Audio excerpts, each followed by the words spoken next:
तो यही आपको पढ़ना है बस। 1.2 बस है। हाँ 1.2 बस है और 1.3 1.2 और 1.3 जल्दी से कंप्लीट हो जाएगा। देखो कोई प्लीज देखो क्वेश्चन नंबर 1 बहुत हार्ड क्वेश्चन है। देखो मैं बता रहा हूँ क्या दिया है। Express each number as a product of its prime factor. पहला क्या दिया है बताओ 140। तो देखो 140 का प्राइम फैक्टराइजेशन करना है। हाँ 2 7 14 0 समझ में आ रहा है ना। देखो ध्यान से देखो 2 3 6 1 2 5 10 अगेन 5 7 और 7 1 और उसके बाद इसको लिखेंगे कैसे 140 इज इक्वल टू ये 2 ऊपर आया है तो 2 का स्क्वायर इनटू 5 इनटू 7 ठीक है। बहुत हार्ड है तो इतना ज्यादा हार्ड है ना कि अब ये सारे तुम बनाओगे। जल्दी बनाओ जल्दी जल्दी बनाओ। चलो 156 ना हो गया 2 7 2 8 2 3 1 2 9 अगेन 3 1 3 3 और 13 1 करेक्ट है। तो 156 यही है ठीक है। तो 156 क्या हो जाएगा 2 का स्क्वायर इनटू 3 इनटू 30 बोलो क्लियर है। अच्छा जल्दी से बताओ तो ये 3 8 2 5 के भी फैक्टर्स बता दो मुझे 3 8 2 5 पहले 3 से भाई छोटे से बड़ा जाओ ना डायरेक्ट 5 से कर 3 1 हमेशा छोटे से बड़ा करते 3 1 3 2 3 7 3 5 अगेन 3 से जा रहा है क्या। हाँ 3 4 3 2 6 1 3 5 15 अब किससे जाएगा 5 से 5 8 40 5 5 25 अगेन 5 से ठीक है 5 1 5 5 7 क्यों तीन देख देख के लिख रहा है देखिए रे हाँ 3 8 2 5 कैलकुलेशन गणित में बहुत स्ट्रॉन्ग चाहिए। कैलकुलेशन वीक रह जाएगी पेपर छूट जाएगा। कैलकुलेशन जितना तेज रहेगा आप उतने जल्दी पेपर बना सकते हो तो पेपर पक्का छूटेगा आपका। और अगर अच्छा नहीं है तो प्रैक्टिस कर करके अच्छा करो उसको।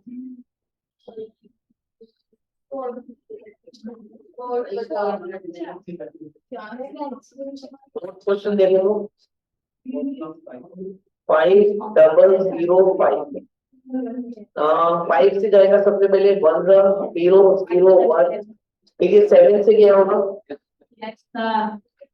7 1 7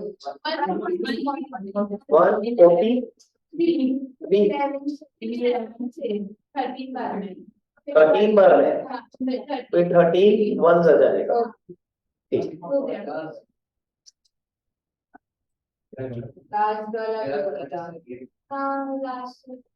लास्ट वाला बता दो 7 4 2 9 बता दो ये भी लोग और फिर बाकी सब लोग कॉपी पेस्ट कर लेना जो भी बनाया 17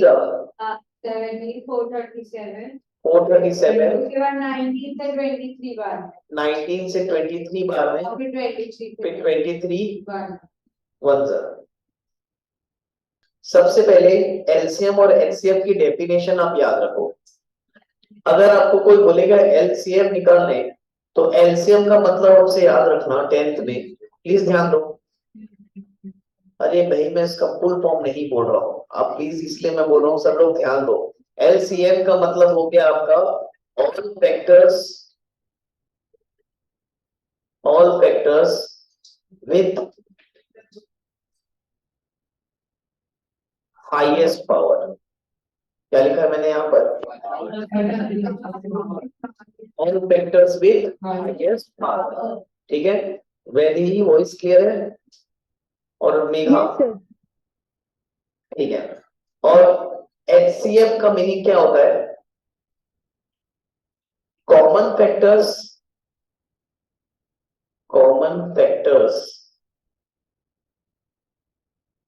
विथ लोएस्ट पावर।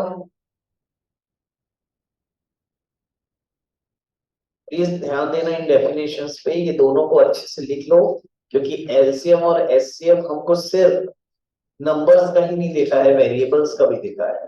एमसीक्यूज की शीट्स इसकी भी दिया हूं ना मैं आपको, रियल नंबर की, है ना। इसको कंप्लीट कर लेते हैं, फिर ट्रिग्नोमेट्री रियल नंबर की शीट्स एक साथ बना लेते हैं, छोटी छोटी सी है दोनों। नाउ एलसीएम का मतलब क्या बताया, all factors with highest power, और एचसीएफ का मतलब क्या हो गया, common factors with lowest power. बोलो क्लियर है यहां तक? ठीक, अब इसको अप्लाई कैसे करना है प्लीज ध्यान दो यहाँ पर। चलो बताओ, पहला क्वेश्चन क्या है, 26 और 91। तो पहले क्वेश्चन में तो खैर छोटा सा ही है ये, देखो 26, तो 26 का अगर अपन प्राइम फैक्टराइजेशन करें, एक काम करता हूं, मैं पहला क्वेश्चन नहीं बताता, ठीक है, मैं सेकंड क्वेश्चन बताता हूं, फिर आप उसका फर्स्ट और थर्ड आप बनाना, ठीक है। नहीं, आखिरी वाला बता दो क्या, फैक्टर्स इसमें ज्यादा आएंगे, चलो ठीक है, लास्ट वाला बता दे रहा हूं मैं, तो फिर फर्स्ट सेकंड आप बना लेना प्लीज, लेकिन सामने देखो उसके लिए, ठीक। ये एलसीएम और एचसीएफ का डेफिनेशन लिख लिया सबने, इसको भी रब कर दे रहा हूँ, आप ही बताना, ठीक है। पहला मैं प्राइम फैक्टराइजेशन कर रहा हूँ 336 का, मेरे समझाया तक ना कोई लिखना नहीं प्लीज, बस आप सामने देखते रहो। 336 का अगर मैं प्राइम फैक्टराइजेशन करूं, बताओ क्या हो जाएगा, 2 1s are 2 1, है ना, 2 1s are 2 1, 2 6 are 12, again 1, 2 8s are 16, again 2 8s are 16, 2 4s are 8, again 2 4s are 8, 2 2s are 4, again बताओ 2 2s are 4, 2 1s are 2, 3 7s are 21 और 7 1s are 7। पहले बताओ यहाँ तक आया कि नहीं आया समझ में, क्लियर है बिल्कुल अच्छे से, ठीक। नाउ वैसे ही अगर मैं प्राइम फैक्टराइजेशन करूं किसका, 54 का, तो क्या आ जाएगा, 2 2s are 4, 1 2 7s are 14, again 3 9s are, again 3 3s are, again 3 1s are। बोलो क्लियर है यहाँ तक, ठीक।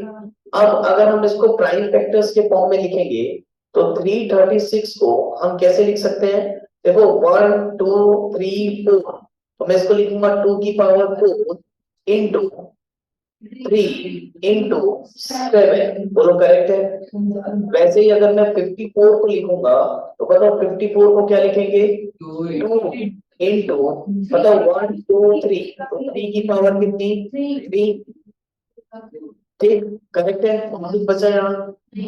अब मुझे डेफिनेशन बताते जाओ, मैं आपको आंसर बताते जाता हूँ, ठीक है। सबसे पहले अपन एचसीएफ निकाल लेते हैं, आप मुझे एचसीएफ का डेफिनेशन बताओ। Common factor with lowest power. तो यार आप मुझे ये बताओ, इनमें कॉमन फैक्टर कौन से दिख रहे हैं, देखो हाँ ये 2 और ये 2 दोनों में आ रहे हैं, तो मैं कॉमन फैक्टर पहले 2 लिख लेता हूँ। अगेन देखो ये 3 और ये 3 ये भी दोनों में आ रहा है, तो 3 भी क्या हो गया आपका कॉमन फैक्टर। अब मैं बोलूँ common factor with lowest power, इसका मतलब देखो ये जब 2 दोनों में कॉमन है, तो दोनों में 2 की लोएस्ट पावर कितनी है, 1, तो यहाँ पर 2 की पावर कितनी लिखोगे, 1। बोलो आया समझ में, यानी 2 कॉमन भी है और उसकी लोएस्ट पावर कितनी होगी, 1।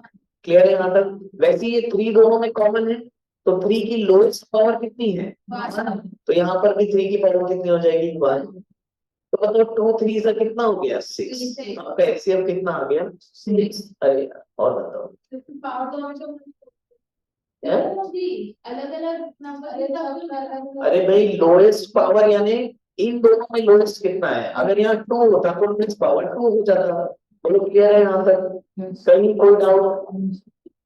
अब वैसे ही अगर मैं आपसे एलसीएम पूछूं, अब पहले अपनी कॉपी में आप एलसीएम का डेफिनेशन पढ़ लो, और फैक्टर्स विद हाईएस्ट पावर। तो एक काम करते हैं, यहाँ पर जितने नंबर्स दिख रहे हैं सब लिख लो, लेकिन रिपीट नहीं करना किसी को भी। जैसे देखो यहाँ 2 दिख रहा है, मैं 2 लिख लेता हूँ, ये 3 है, ये क्या है आपका 7, अगेन ये 2 और 3 लिख चुके हैं, तो दोबारा नहीं लिखना। पहले बताओ आया, पूरे फैक्टर्स आ गए यहाँ पर। अब मैं बोलूं और फैक्टर विद हाईएस्ट पावर, अब बताओ 2 की हाईएस्ट पावर कितनी है दोनों में, 4, तो यहाँ पर क्या लिख देंगे, 4। अगेन 3 की हाईएस्ट पावर कितनी है, 3, तो क्या लिख देंगे, 3। अगेन 7 की पावर कितना है, 1, तो इसका एलसीएम कितना आ जाएगा, 2 की पावर 4 16, 3 की पावर 3 27 इंटू कितना 7, आप मल्टीप्लाई कर लो आंसर आ जाएगा, ठीक है 3024 आया। अब इसके बाद ना हमको इसको वेरीफाई भी करना है। वेरीफाई कैसे करना है, देखो हमको यहाँ पर वेरीफाई क्या करने बोला है, LCM into HCF is equal to product of two numbers. Very, हाँ ये फॉर्मूला है, यानी कि आपको LCM into HCF is equal to A into B, ये वेरीफाई करना है। एक्चुअल में ये फॉर्मूला है जिसको हम आगे क्वेश्चंस में यूज करेंगे और इसको अभी के लिए वेरीफाई करना है। अच्छा, वेरिफिकेशन का मतलब क्या होता है, LHS इज इक्वल टू क्या प्रूव करना है, RHS। तो अब सबसे पहले यार LHS देखो ना, बताओ LHS क्या है आपका, LCM इंटू LCM। अच्छा, what is LCM, 3024 into HCF कितना 6। आप दोनों को मल्टीप्लाई करके बताओ कितना आएगा, 4 6 are 24, 2 6 2 are 12, 13 14, 1 0 1 3 6 are 18। कितना आ रहा है ये 1814। बोलो क्लियर है। अब ठीक आपको क्या निकालना है, RHS। बताओ ये A और B क्या है, ये जो नंबर आपके स्टार्टिंग में थे दैट इज 336, यहाँ लिख देता हूँ A इंटू B पहले। RHS है आपका A इंटू B, तो A है आपका 336 इंटू B है कितना 54, मल्टीप्लाई कर लो, देखो इतना ही आएगा 18144। करके देखो मल्टीप्लाई एक बार प्लीज, कोई बताएगा मुझे मल्टीप्लाई करके, 336 इंटू 54 आ रहा है 18144। ठीक है, अच्छा सुनो मेरी बात सुनो, ये अब कंप्लीट हुआ है वेरिफिकेशन भी, क्योंकि हमको करने बोला था हर क्वेश्चन में। अब सेम ऐसे अब क्वेश्चन नंबर 1 और क्वेश्चन नंबर 2 बैठो और बनाओ, जल्दी करके दो मुझे कंप्लीट, फटाफट कंप्लीट कर दो। फोर्थ क्वेश्चन में देखो एचसीएफ एलसीएम यहाँ पर आपको निकालना है और ए और बी दिया है, सिंपल सा फॉर्मूला लगेगा फोर्थ क्वेश्चन में, HCF into LCM is equal to A into B. बोलो करेक्ट है, बस वही वाला फॉर्मूला लगाओ, चलो बनाओ फटाफट करेंगे। अच्छा, फर्स्ट सेकंड थर्ड पूरा हो गया ना कंप्लीट, बढ़िया, चलो करो नाउ, एक एक करके मैं बताते जाता हूँ आपको। सबसे पहले क्वेश्चन नंबर 4 में आ जाओ। क्वेश्चन नंबर 4 में ना देखो HCF दिया है, बताओ कितना, HCF दिया है कितना 9। बताओ A, दो नंबर्स दिए हैं, इन दो नंबर्स को A और B से बोलते हैं, डिफाइन करते हैं, ठीक है। A कितना है बताओ 306 और B कितना है बताओ 657। B कितना है आपका 657। अच्छा, LCM निकालना है आपको, करेक्ट है। यार मुझे एक बात बताओ, फॉर्मूला आपको मालूम है, HCF into LCM is equal to क्या होता है, A इंटू B। लिखो मत भाई, पहले समझ लो फिर लिखना। बताओ HCF कितना 9, LCM हमको निकालना है, इज इक्वल टू A कितना बताओ 306 इंटू B कितना 657। ये तो बिल्कुल अच्छे से फॉर्मूला आपको अच्छे से याद रहना चाहिए, फर्स्ट क्वेश्चन में भी हमने इसको वेरीफाई किया था, LCM into HCF is equal to A into B. बोलो याद रहेगा अच्छे से, ठीक। तो बताओ यहाँ से क्या एलसीएम निकल जाएगा, इसको पहले मल्टीप्लाई मत करना, ये 9 मल्टीप्लाई में इधर भेज के हम पहले डिवाइड कर देते हैं, तो क्या हो जाएगा बताओ 306 इंटू 657 का होल अपॉन क्या 9। अब इसको कैंसिल कर ले, 34 से जाएगा 306, 3 1 0 और ये 3 2 6, ठीक है। और अगेन इसको काट दो मैं 3 से, 3 3 9 1 3 4 12, तो 34 इंटू 657 कर लो, वही आपका आंसर हो 22338। ठीक है, यही आया तुम लोग का भी, ठीक है। Now check whether 6 की power n can end with the digit 0 for any natural number n. Again very important question. ये ना सारे क्वेश्चन मैं बता रहा हूँ, ये तीनों के तीनों क्वेश्चंस बोर्ड में आए हुए हैं, ये तीनों क्वेश्चंस बहुत इंपॉर्टेंट है। ये 1 मार्क क्वेश्चन एमसीक्यूज में भी आ सकता है, ये 2 मार्क्स में भी आ सकता है, बस 1 मार्क या 2 मार्क में ही आपको कहीं ना कहीं ये बिल्कुल दिख जाएगा। तो क्योंकि रियल नंबर में ज्यादा क्वेश्चन है नहीं देने के लिए, तो यही कहीं से ही क्वेश्चन आएंगे। फर्स्ट और फोर्थ वाला तो बिल्कुल क्लियर होगा सबको, इसका कोई भी क्वेश्चन आए बस फॉर्मूला याद रखना, HCF into LCM equal to A into B, इसके सारे क्वेश्चन बन जाएंगे। नाउ ये चेक वेदर 6 की power n with the digit 0 for any natural number और नॉट। पहले तो क्वेश्चन को समझो, बोला है 6 की पावर n, और वो बोला है कि n जो है वो क्या है, कोई भी नेचुरल नंबर। यानी अगर n की जगह कोई नेचुरल नंबर रखे, यानी 6 की पावर 1, 6 की पावर 2, 6 की पावर 3, अप टू 6 की पावर 100, या ऐसा कोई भी 6 की पावर रखे और मल्टीप्लाई करके आंसर निकालते जाए। जैसे 6 की पावर 1 6 होता है, 6 का स्क्वायर 36 होता है, 6 का क्यूब होता होगा कुछ, और 6 का पावर 100 भी समथिंग कुछ होगा। तो वो बोल रहा है कि अगर ऐसी नेचुरल नंबर पावर में डालते चले जाएंगे और 6 को मल्टीप्लाई करते जाएंगे, क्या कभी होगा कि ये नंबर 0 से एंड होगा? ये याद रखना, कोई भी नंबर 0 से एंड, प्लीज सुन लो यहाँ पर 10th क्लास, इस टाइप के बहुत सारे क्वेश्चंस आपको घुमा के पूछ सकता है। कभी भी कोई नंबर को अगर 0 से एंड होना है ना, उसका एक फैक्टर 2 इंटू 5 होना ही चाहिए। क्या बोल रहा हूं मैं, अपॉन में नहीं, लेकिन इंटू में होना चाहिए, अपॉन नहीं। अब जैसे 6 की पावर n है, अब आपसे बोला है कि ये 0 से एंड होगा नहीं, होगा कि नहीं होगा चेक करने बोल रहा है, तो आप सिंपली क्या करो मालूम है, इस 6 का प्राइम फैक्टराइजेशन कर दो। आप बताओ 6 को क्या लिख सकते हैं, 2 इंटू 3 की पावर क्या, पावर क्या, n। अब आप मुझे ये बताओ, क्या यहाँ कहीं पर भी 2 इंटू 5 दिख रहा है? अगर नंबर के फैक्टर में 2 इंटू 5 नहीं है, तो वो कभी भी 0 से एंड नहीं होगा। पहले बताओ ये आया कि नहीं आया समझ में? तो यहां पर सिंपली आपको एक स्टेटमेंट लिखनी है, सिंस 6 की power n does not have any factor 2 into 5, therefore it will never end with digit 0. It will never, अच्छा स्टेटमेंट भी लिखनी पड़ेगी आपको, it will never and with digit 0। पहले बताओ ये आया कि नहीं आया समझ में, यहां तक क्लियर है सबको अच्छे से? ठीक है, तो बस आपको इतना ही लिखना है, क्लियर है ना? एक क्वेश्चन इसका एग्जांपल में भी दिया है 4 की पावर n वाला, प्लीज देखो आप उसको बनाओ, सेम ऐसे ही लिखना है आपको। एक क्वेश्चन एग्जांपल में दिया होगा देखो 4 की पावर n वाला, ठीक है, हाँ उसको भी करो, चलो सेम ऐसे ही लिखना है उसको भी। आप भी मुझे बताओ, चलो पहले आप लोग बताओ सबके सब रामा दिमाग में, देखो इधर देखो सामने देखो, ऑनलाइन वाले भी बेटा प्लीज आंसर है ना, आप आंसर करो। अच्छा मुझे एक बात बताओ, क्या 4 की पावर n, 4 की पावर n कभी भी ये 0 से एंड करेगा क्या? नहीं करेगा। अगेन इसके फैक्टर निकाल के देख लो, 4 का 2 इंटू 2 होता है, 2 इंटू 2 की पावर n, यहाँ फिर से 2 इंटू 5 तो है नहीं, तो सेम स्टेटमेंट इसमें भी लिखनी है आपको, वैसे ही कि वैसे ही। पहले बताओ आया समझ में? कहीं कोई डाउट किसी को? Please note it down. चल बेटा आगे बढ़ते हैं फटाक से, चलो देखो यहाँ पर सबके सब देखो, explain why 7 into 11 into 13 plus 13 are composite number. ये सब बोर्ड में ना बहुत बार आए, 1 मार्क्स 2 मार्क्स, हाँ ये आता ही है। अब देखो मैं आपको इसका भी समझा रहा हूँ पैटर्न। पहले बताइए 4th और 5th क्वेश्चन बिल्कुल अच्छे से क्लियर है, बना लोगे एग्जाम में आएगा। वैसे इसका भी पैटर्न समझाता हूँ, देखो पहला क्वेश्चन क्या लिखा है क्वेश्चन नंबर 6 का, कि 7 इंटू 11 इंटू 13 प्लस 13, बोला है चेक करो कि ये कंपोजिट नंबर है कि नहीं, या बोला है एक्सप्लेन करो।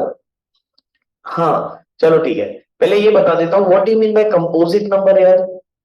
It is a product of prime number, product of prime number. अच्छा मुझे एक बात बताओ, अगर मैं नंबर लाइंस में नंबर लिखना चालू करूं, ठीक है, तो कौन कौन से नंबर्स होंगे बताओ, 1 2 3 4 5 6 7 8 एंड सो ऑन, बोलो करेक्ट है? अगर इन नंबर्स में से ना आप प्राइम नंबर्स को हटा दो, देखो 2 को हटा दो, अगेन बताओ 4 को हटा दो, 6 को हटा दो, है ना, क्या क्या बोल रहे हैं लोग, मैं भी लगा दे रहा, 2 3 5 7, ये सारे प्राइम नंबर्स है। अगर हम इन प्राइम नंबर्स को हटा दिए ना, तो जो नंबर बच जाएगा वो नंबर क्या कहलाएगा आपका, कंपोजिट नंबर। पहले बताओ आया समझ में? तो जैसे 4 6 8 ये सारे नंबर्स क्या कहलाते हैं, कंपोजिट नंबर्स। क्यों? क्योंकि इनको प्रोडक्ट ऑफ प्राइम नंबर्स के फॉर्म में लिख सकते हैं। बताओ 4 को 2 2 से नहीं लिख सकते क्या, है ना, 6 को अपन 2 3 से लिख सकते हैं। तो product of prime numbers is always a composite number. पहले बताओ ये आया समझ में? इसी डेफिनेशन को लेके ये क्वेश्चन बनेगा। अच्छा ये क्वेश्चन करेंगे कैसे, आप सामने देखो। पहले मुझे ये बताओ, ये 13 और ये 13 ये दोनों में से कॉमन ले सकते हैं क्या?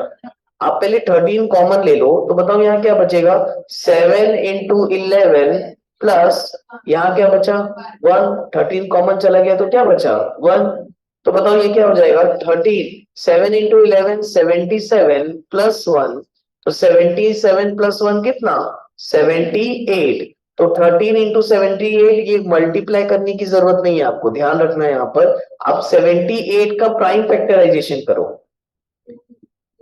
बताओ 78 का प्राइम फैक्टराइजेशन करूंगा, 2 3 जा 6, 1 2 9 जा 18, 3 1 जा 3, 3 3 जा 9 और 13 1 जा 13। तो हम इसमें ऐसे लिख सकते हैं 13 इंटू 2 इंटू 3 इंटू 13, बोलो करेक्ट है। और क्या यहाँ पर प्रोडक्ट ऑफ प्राइम नंबर लिखा है, और हम यही तो बोलेंगे लास्ट में, therefore product of prime number is a product of prime number is a composite number. ऐसा करके आपको पूरा बताना है। पहले बताओ ये आया कि नहीं आया समझ में? और अगर ये आ गया ना तो इसका ये सेकंड वाला आप बनाओगे, ठीक है, ये वाला। पहले ये नोट डाउन कर लो पूरा, ठीक, उसके बाद बनाना। चलो नंबर नहीं होगा गलत। अच्छा देखो क्या किया होगा आप लोग ने, यहां से 5 कॉमन लिया होगा तो क्या बचा 7 into 6 into 4 into 3 into 2 plus 1, नहीं लिखता मैं इंटू 1, क्या करूंगा लिखे इंटू। चलो देखो, अच्छा बताओ 2 3 जा 6, 4 6 जा 24, 24 और 6 6 7 जा 42, तो 24 इंटू 42 108 है 1008 7 7 एलसीएम निकालो ना यार पहले, फिर पीछे से आंसर चेक करना। 36 निकला एलसीएम, पहले आप 18 का निकालोगे, फिर किसका निकालोगे 12 का,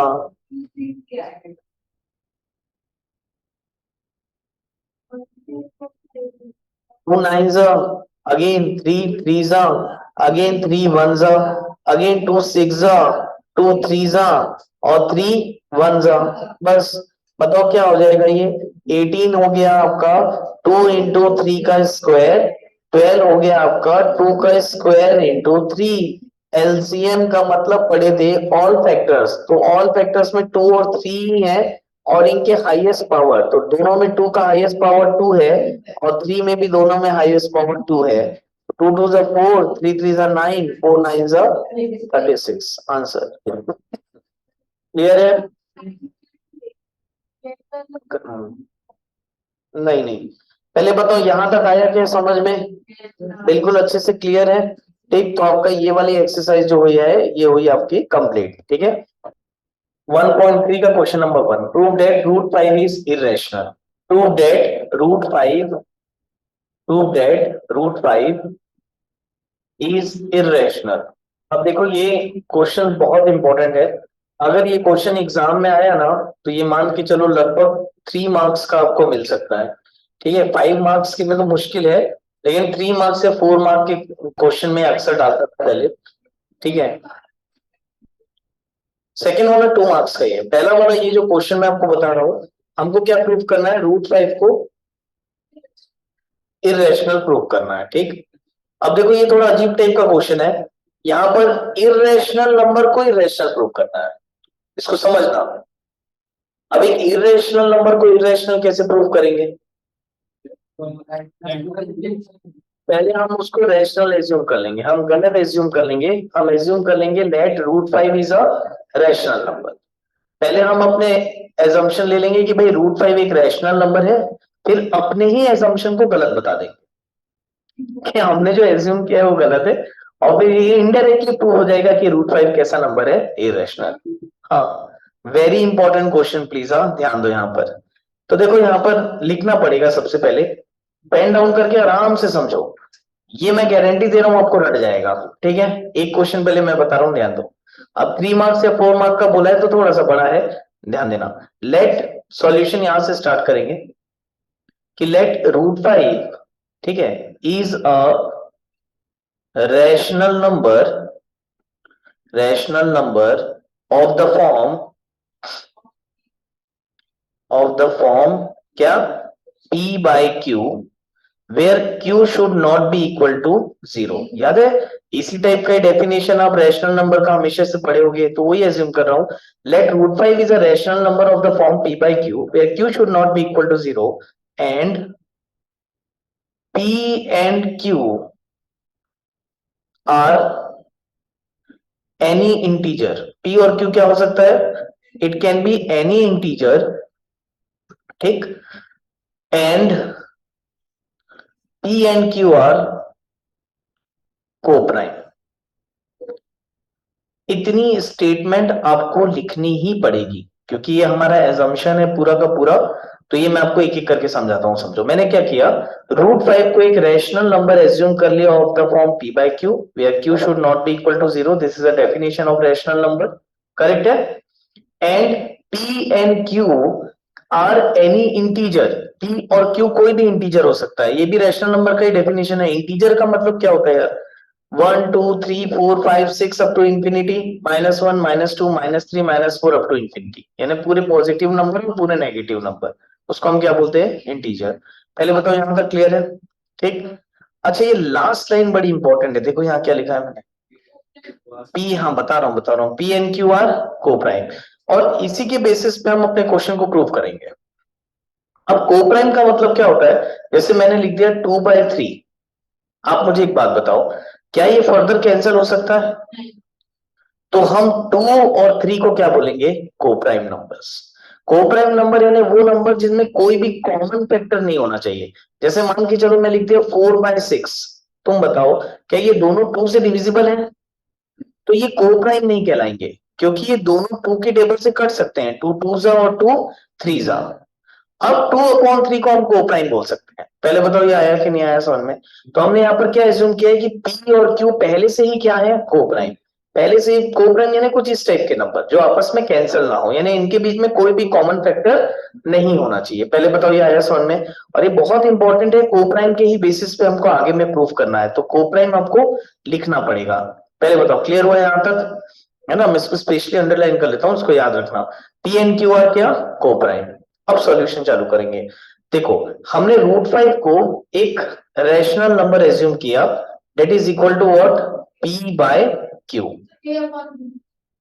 रुको ना, p बाय q के फॉर्म में लिख दिया हूं मैंने, तो प्लीज ध्यान दो।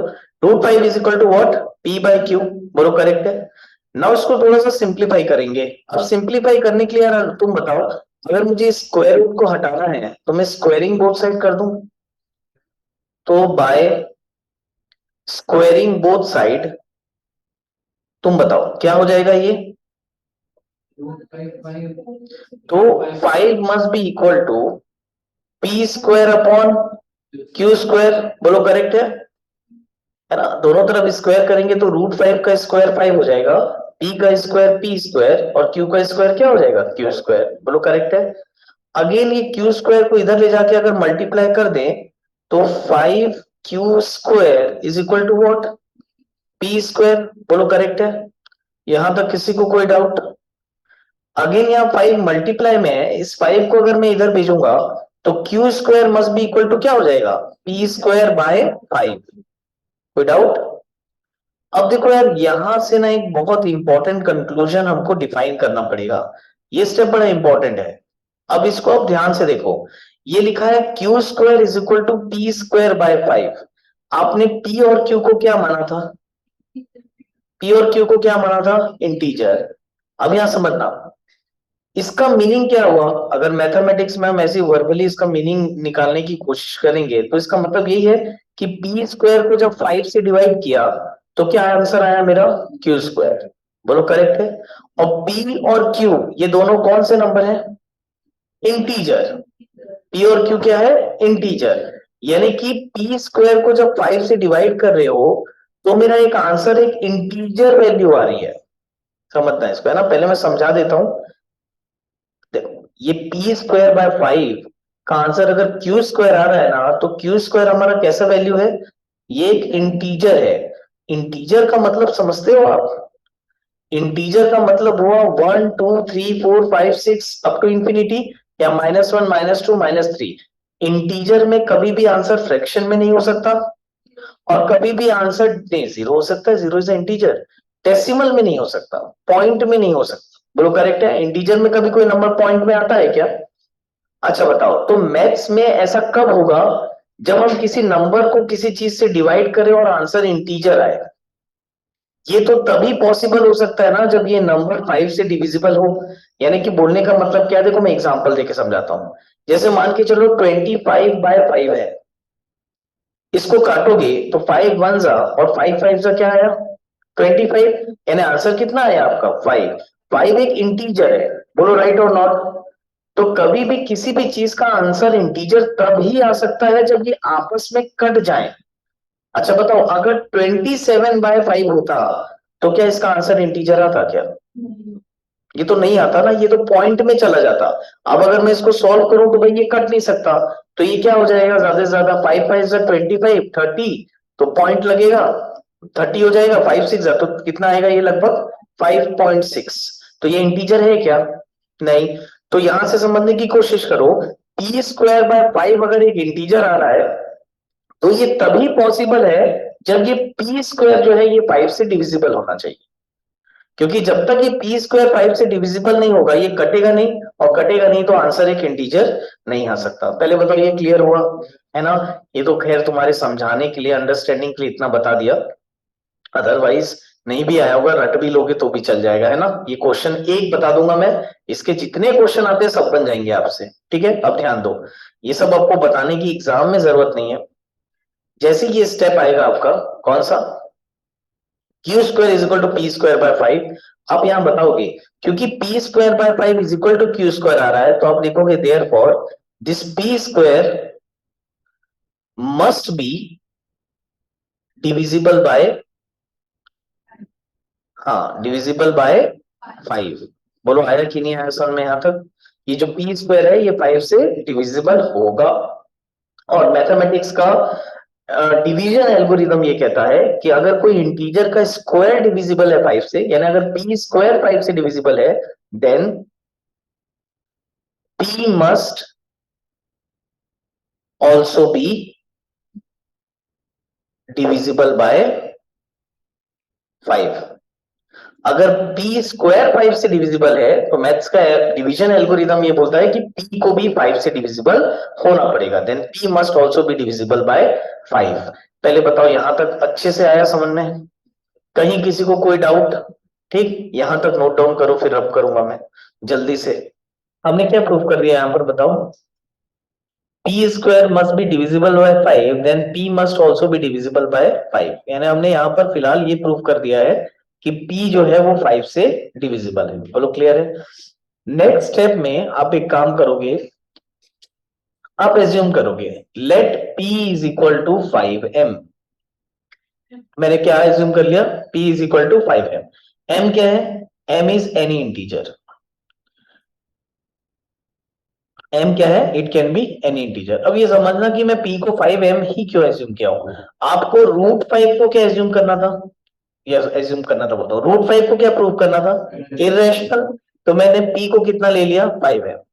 अगर आपको √2 को इरेशनल प्रूव करना तो होता तो क्या ले लेते? p = 2m। अगर √3 को इरेशनल प्रूव करना होता तो p = क्या ले लेते? 3m। पहले बताओ ये आया समझ में? अच्छा ये ले भी क्यों रहे हैं ये भी समझा देता हूं आपको। देखो यहां पर क्या लिखा है? p must also be divisible by 5। ये जो p है ना वो 5 का मल्टीपल है, तो किसी भी 5 के मल्टीपल को मैं 5m लिख सकता हूं ना। m इंटीजर है, m की जगह 1 लिखूंगा तो 5 1 5, m की जगह 2 रखूंगा तो 5 2 10, m की जगह 3 रखेंगे तो 5 3 15, मल्टीपल ऑफ 5 ही आएगा। बोलो राइट और नॉट, है ना? तो हम ऐसा एज्यूम कर सकते हैं, कोई दिक्कत नहीं है। मैंने p को क्या मान लिया? 5m, where m is any integer. पहले बताओ ये क्लियर है यहां तक? अब ध्यान देना इसको, है ना? देखो p = 5m आपने ले लिया ना, let this be our equation number 1। इसके जस्ट पहले वाली इक्वेशन को इक्वेशन 1 डाल दिया मैंने, और यहां पर इस इक्वेशन में ना मैं p की वैल्यू पुट कर रहा हूं। मतलब क्या दिया हुआ इक्वेशन क्या आया था हमारा? 5q² = what? P square, please देखो 5q square is equal to what, P square. अब मुझे बताओ 5q square is equal to, क्या p की जगह 5m रख सकता हूं मैं? तो ये हो जाएगा 5m का स्क्वायर। तो बताओ ये क्या हो जाएगा, 5q square is equal to 5 का स्क्वायर 25, m का स्क्वायर m स्क्वायर। बोलो करेक्ट है, कोई डाउट यहां तक? ये 5 मल्टीप्लाई में है, इधर जाके डिवाइड में चला जाएगा, तो q square is equal to कितना आ जाएगा, 25/5 m स्क्वायर। अगेन बताओ कैंसिल कर दो, 5 1 जा 5, 5 जा 25, तो बताओ कितना आ गया, q square is equal to 5m square. बोलो यहां तक कोई डाउट किसी को? अच्छे से आया यहां तक समझ में? देखो बोर्ड पॉइंट ऑफ व्यू से बहुत इंपॉर्टेंट क्वेश्चन है, अगर आ गया ना धोखेधारी से तो 3 मार्क्स या 5 मार्क्स का भी आ सकता है। तो मुफ्त के मार्क्स मिलेंगे आपको, मुफ्त के, मेरी गारंटी है। आपके आप में से किसी का ये क्वेश्चन छूटेगा नहीं। बस पहली बार में ध्यान से समझो, नेक्स्ट टाइम आप इसको हवा में बना लोगे। Q square is equal to कितना आया, 5m स्क्वायर, ये आ गया।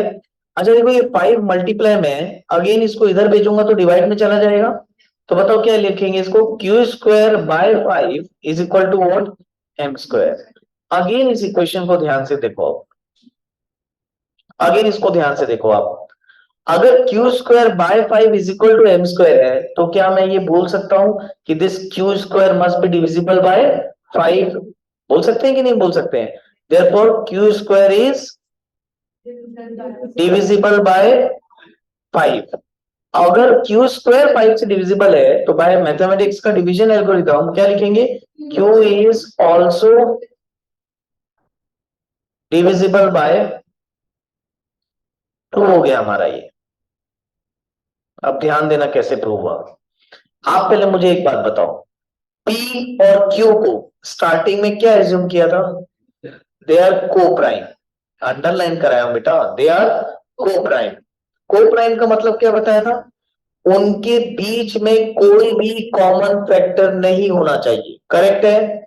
आप देखो जहां तक आपने लिखा था उसकी लास्ट लाइन में आपने क्या लिखा है, P इज डिविजिबल बाय 5। क्या लिखा है आपने, P इज डिविजिबल बाय 5। अब बताओ यहां पर मैंने ये क्या प्रूफ किया कि Q is also divisible by 5। अरे भाई जब P भी 5 से डिविजिबल है, Q भी 5 से डिविजिबल है, तो क्या ये दोनों को प्राइम रहे क्या? यानी समझना, दो नंबर अगर ये 5 से डिविजिबल है, तो क्या ये को प्राइम रहे क्या? नहीं ना, ये दोनों 5 के टेबल से कट जाएंगे। आया कि नहीं आया समझ में? तो अगर P भी 5 से डिविजिबल है, Q भी 5 से डिविजिबल है, तो आप सिंपली यहां डायरेक्ट लिख सकते हो therefore P and Q both are divisible by 5, both are divisible by 5,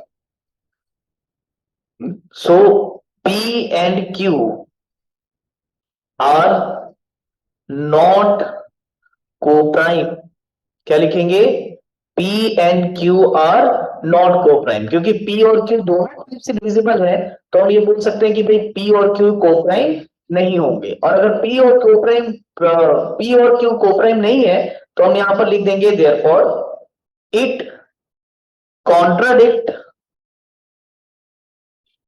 are assumption, therefore बताओ √5 इज इरेशनल नंबर। कॉन्ट्राडिक्ट का मतलब हमने गलत एज्यूम कर लिया, कॉन्ट्राडिक्ट यानी हमने रैशनल माना, लेकिन एक्चुअल में √5 क्या आ रहा है आपका, इरेशनल। पहले बताओ ये क्लियर हुआ? अब मेरी बात सुनो 10th क्लास, 2 मिनट रुको। इस क्वेश्चन की सबसे अच्छी बात बताता हूं, आप 2019 के पहले के अगर पेपर्स उठाओगे ना, तो वहां पैटर्न थोड़ा अलग था बोर्ड का। वहां 3 ही सेक्शंस आते थे पहले, एक 2 मार्क क्वेश्चन, एक 3 मार्क क्वेश्चन और एक 4 मार्क क्वेश्चन। यानी पूरे पेपर में 3 सेक्शन होते थे, ए बी और सी। आ रहा है समझ में? ये क्वेश्चन मैक्सिमम टाइम सी में आता था, यानी 4 मार्क क्वेश्चन में ये क्वेश्चन डायरेक्ट देता था बोर्ड एग्जाम। और मैं बता रहा हूं अगर ये आया, ये आपको बोनस मार्किंग देके जाएगा। क्यों? क्योंकि इस टाइप के कोई भी क्वेश्चन आ जाए, स्टेप्स नहीं बदलते। यानी एक बार आप इसको रट लिए यहां से यहां तक, जैसे मैंने √5 को प्रूव करना बता दिया, अब आपको मैं बोलूंगा प्रूव दैट √2 इज इरेशनल, तो जहां जहां 5 लिखा है बस वहां वहां आपको 2 लिखना है, प्रूव हो जाएगा। आ रहा है समझ में क्या बोला मैंने? अब एक काम करो, आप इसको नोट डाउन कर लो, इसके बाद दो क्वेश्चन आप साइमल्टेनियसली करोगे। एक एक लिखना prove that root 2 is irrational, और उसके बाद करना prove that root 7 is irrational. Step by step बिल्कुल सेम कॉपी पेस्ट करते जाना है आपको, है ना? बस याद रखना 5 इंच मत लिख देना, ठीक है? 5 की जगह 2 लिखोगे, और जब 7 का करोगे तो 5 की जगह 7 लिखोगे। चलो बनाओ। हाँ, अगर आपको अगर आपको ये सिंगल रूट वाले क्वेश्चन आते हैं, रूट 5, रूट 2, रूट 3, रूट 7, तो आपको ऐसे सॉल्व करना है जैसे मैंने अभी आपको कराया, लेंदी मेथड से। ये क्योंकि 3 मार्क्स, 4 मार्क्स, 5 मार्क्स से किसी में भी ये क्वेश्चन टकरा सकते हैं, ठीक है ना? अब ये जो सेकेंड और थर्ड क्वेश्चन है ना बेटा, ये दोनों क्वेश्चन 2 मार्क में आता है। ये दोनों क्वेश्चन आपका 2 मार्क क्वेश्चन है। अब 2 मार्क है तो होगा भी छोटा सा, बहुत बड़ा कोई इसका सॉल्यूशन होगा नहीं। चलो देखो यहाँ सामने देखो, लिखना बंद करो, और देर तक बाद में बना देखे यहाँ पर। नाउ क्वेश्चन नंबर 2 देखो क्या दिया है। 3 प्लस 2 रूट 5 को आपको क्या प्रूव करना है? इरेशनल, यही प्रूव करना है। अगेन कभी भी इस टाइप का क्वेश्चन आए ना, तो ये क्वेश्चन का एजम्पशन बिल्कुल वैसे ही स्टार्ट करोगे, है ना? अरे यार, फिर से लिख देते हैं। 3 प्लस क्या था, इसको क्या प्रूफ करना है आपको? इरेशनल, ठीक। अब देखो, इसमें भी हमको पहला स्टेटमेंट बिल्कुल सेम लेना पड़ेगा कि भाई let 3 plus 2 root 5 is a rational number of the form, please सामने देखो, अभी लिखो मत भाई, क्वेश्चन दूंगा इसके भी सॉल्व करने के लिए। Of the form p by q where q should not be equal to 0 and p and q are integers। बस इसमें इतने लिख देना, p and q are integers। Even though को प्राइम भी लिखना चाहो तो लिखो, नहीं लिखोगे तो इस केस में तो भी चल जाएगा। बस p and q are integers बताना जरूरी है। पहले बताओ, क्लियर है यहाँ तक? अब 2 मार्क्स का बोला है तो 2 मार्क्स के लाइक ही दिखेगा आपको ये। तो सॉल्यूशन स्टार्ट करते हैं। पहले हम 3 प्लस 2 रूट 5, चलो देखो यहाँ पे, तो इसको क्या मान लिया अपन ने? p upon q। कोई डाउट यहाँ तक? ठीक। अब इसके बाद तुम मुझे बताओ, क्या इस 3 को इधर ट्रांसफर कर सकते हैं? है ना? 3 को अगर मैं इधर ट्रांसफर करूंगा तो क्या आ जाएगा बताओ? 2 root 5 is equal to what? p by q minus 3। -3 plus 3 इधर जाएगा तो -3 हो जाएगा। -3 को -3/1 लिख दूं, कोई दिक्कत? अब इसके बाद क्रॉस मल्टीप्लाई करेंगे। क्रॉस मल्टीप्लाई करूंगा तो बताओ 1 इंटू पी कितना हो जाएगा? p q into 3 -3q upon q into 1 q is equal to, यहाँ क्या है? 2 रूट 5। बोलो क्लियर है यहाँ तक? कोई डाउट किसी को? अच्छा, ये 2 मल्टीप्लाई में है, इधर जाएगा तो डिवाइड में आ जाएगा, तो यह आ जाएगा root 5 is equal to p minus 3q का होल अपॉन 2, इधर जाएगा तो क्या आ जाएगा? 2q। पहले बताओ आया कि नहीं आया यहां तक समझ में? अब ये यहां पर हो गया हमारा प्रूफ। कैसे? आपने शुरू में रूट 2, रूट 3, रूट 5, रूट 7 इनको इरेशनल प्रूव कर चुका है। तो अब इस क्वेश्चन में डायरेक्टली हम बोल सकते हैं कि ये जो मेरा रूट 5 है, ये कैसा नंबर है? ये एक इरेशनल नंबर है। बोलो करेक्ट है? और अगर ये एक इरेशनल नंबर है तो ध्यान से देखो ये क्या है यार? ये इरेशनल नहीं है गधों, ये रैशनल है। कैसा देखते हो यार? रूट 5 को इरेशनल प्रूव किया था आपने, लेकिन इंटीजर को माइनस करके किसी दूसरे इंटीजर से डिवाइड करोगे तो रैशनल नंबर ही तो आएगा। बोलो राइट और नॉट? अरे तुमको ये नंबर a बाई बी के फॉर्म में नहीं दिख रहा है क्या? अगर ये a बाई बी के फॉर्म में है तो ये कैसा नंबर है? रैशनल।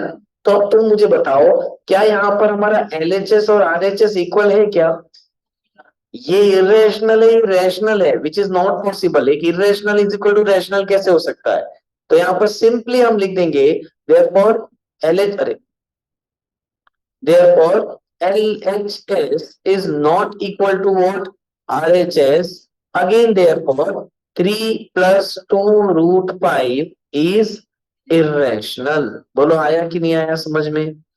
अब यहाँ यानी बोलने का मतलब ये है, लिख ले मान्या, बोलने का मतलब ये है कि इस पर्टिकुलर क्वेश्चन में √5 को इरेशनल प्रूव करने की जरूरत नहीं है, वो हमने कर लिया। तो इस क्वेश्चन में हम बता देंगे डायरेक्टली कि √5 कैसा नंबर है, इरेशनल, और ये कैसा है, रेशनल। तो LHS is not equal to RHS, therefore 3 + 2 √5 is irrational. बोलो क्लियर है? दिख रहा है ये 2 मार्क्स का छोटा सा ही क्वेश्चन है ना? लिख लो। नहीं दिख रहा है बोलती, इससे छोटा क्या रहेगा? 2 मार्क का यही है और क्या है। मैंने ऐसे लिखा है, तुमने कॉपी में लिखोगे तो और छोटा ही दिखेगा। ओए बना क्या? नेक्स्ट एग्जांपल 10 क्या था? 3 minus Sir, like minus 5 minus तो यही किया होगा।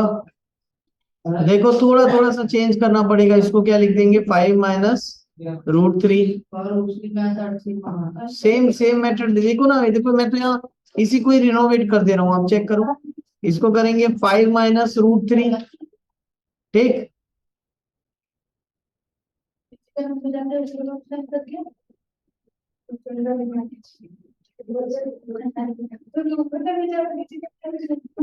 क्वेश्चन नंबर 3 भी वैसे ही बनेगा, जिसका हो गया थर्ड बनाओ। अच्छा देखो यहाँ देखो, 5 को इधर ट्रांसफर करेंगे तो क्या हो जाएगा? -√3 is equal to p/q minus 5/1। Again -√3 is equal to, cross multiply करो, 1 into p is p, -5 into q is 5q, upon q into 1 is q। Again यहाँ पर बताओगे ये इरेशनल है, ये रैशनल है। Same statement, LHS is not equal to what? RHS। Clear हुआ?